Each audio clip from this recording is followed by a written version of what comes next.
have a great time with my life, and I want to share it. I love living. I think that's infectious. It's something that you can't fake.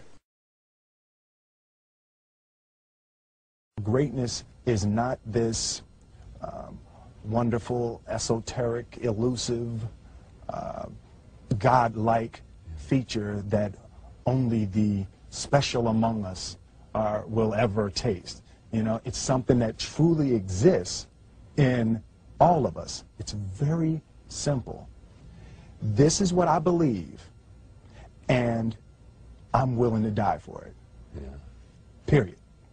It's that simple. I know who I am, and I know what I believe. I know who I am, I know what I believe. That's all I need to know. And that's all I need to know. So from there, you do what you need to do. Yeah. You know, and I think what happens is we make this situation more complex than it has to be. Because we're looking for complexity. There's got to be Absolutely. something complex to understand. It Right? can't be that easy. No.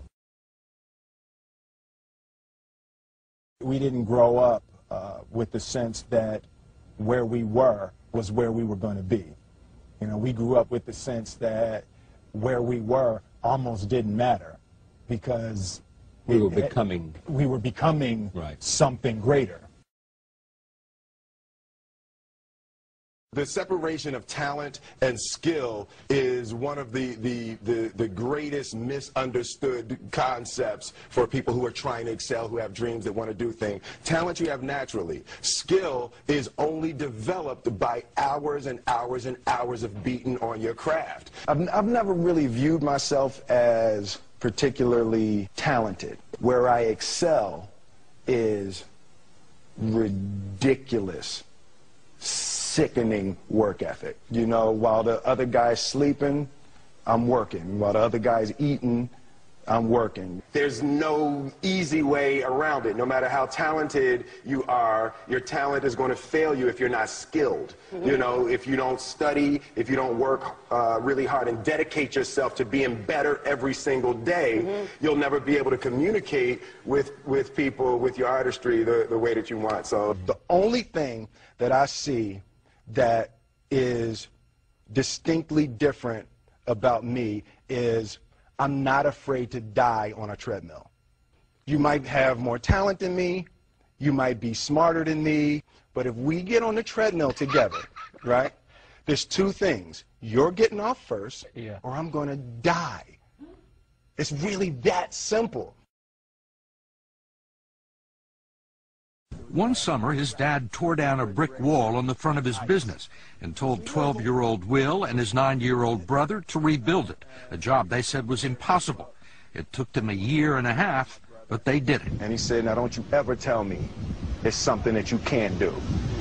You don't try to build a wall. You don't set out to build a wall. You don't say, I'm going to build the biggest, baddest, greatest wall that's ever been built. You don't start there. You say, I'm going to lay this brick as perfectly as a brick can be laid. And you do that every single day. And soon you have a wall. And soon you have a wall. You know, it's an idea that my grandmother always had, that, you know, if you're going to be here, then there's a necessity to make a difference. She always instilled the responsibility, the spiritual responsibility that you have to make every group you come in contact with better. I want to do good. I want the world to be better because I was here. I want my life, I want my work, my family, I want it to mean something. And it's like, it has, if you are not making someone else's life better, then you're wasting your time. You know, like your life will become better by making other lives better. I want to represent an idea. I want to represent possibilities. I want to represent the idea that you really can make what you want. One of my favorite books is The Alchemist, Paulo Coelho, and that's just, I just believe that. I believe that I can create whatever I want to create.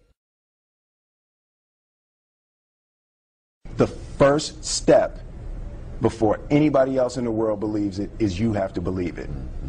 There's no reason to have a plan B because it distracts from plan A. I think that there's a certain delusional quality that all successful people have to have. You have to believe that something different than what has happened for the last 50 million years of history. You have to believe that something different can happen. Confucius said, he who says he can and he who says he can't are both usually right. Being realistic is the most commonly traveled road to mediocrity. Why would you be realistic? What's the point of being realistic? Just put up a barrier. Yeah, I'm going to do it. It's done. It's already done. The second I decide it's done, it's already done. So now we just got to wait for y'all to see. It's unrealistic to walk in a room and flip a switch and lights come on. That's unrealistic. Fortunately, Edison didn't think so. It's unrealistic to think you're going to bend a piece of metal and fly people over an ocean in that metal. That's unrealistic. But fortunately, the Wright brothers and others didn't believe that. Our thoughts, our feelings, our dreams, our ideas are physical in the universe. That if we dream something, if we picture something, if we commit ourselves to it, that is a physical thrust towards realization that we can put into the universe. That the universe is not a thing that's going to push us around. That the world and people and situations are not something that are going to push us around. That we are going to bend the universe and command and demand that the universe become what we want it to be. I study the patterns of the universe. There's a redemptive power that making a choice has, you know, rather than feeling like you're at effect to all the things that are happening. Make a choice. Like, you just decide what it's going to be, who you're going to be, how you're going to do it. Just decide. And then from that point, the universe is going to get out your way. It's like it's water. It wants to move and go around stuff. You know, there's a flow of the universe that I've grown to know just how to go with it. I realize that to have the level of success that I want to have, it's difficult to spread it out and do multiple things. It takes such a desperate, obsessive focus. You really got to focus with all of your fiber and all of your heart and all of your creativity. I'm motivated by fear. Fear. You know? Fear of what? Fear of fear. I hate being scared to do something. And I think what developed in my early days was the attitude that I started attacking things that I was scared of.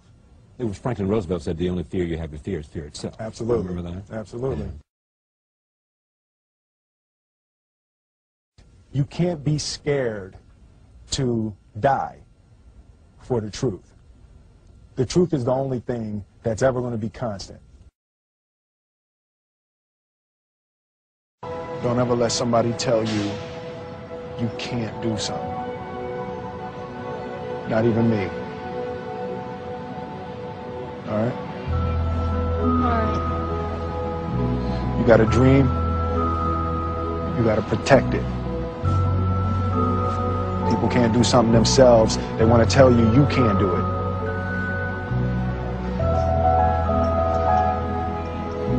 You want something, go get it. Period.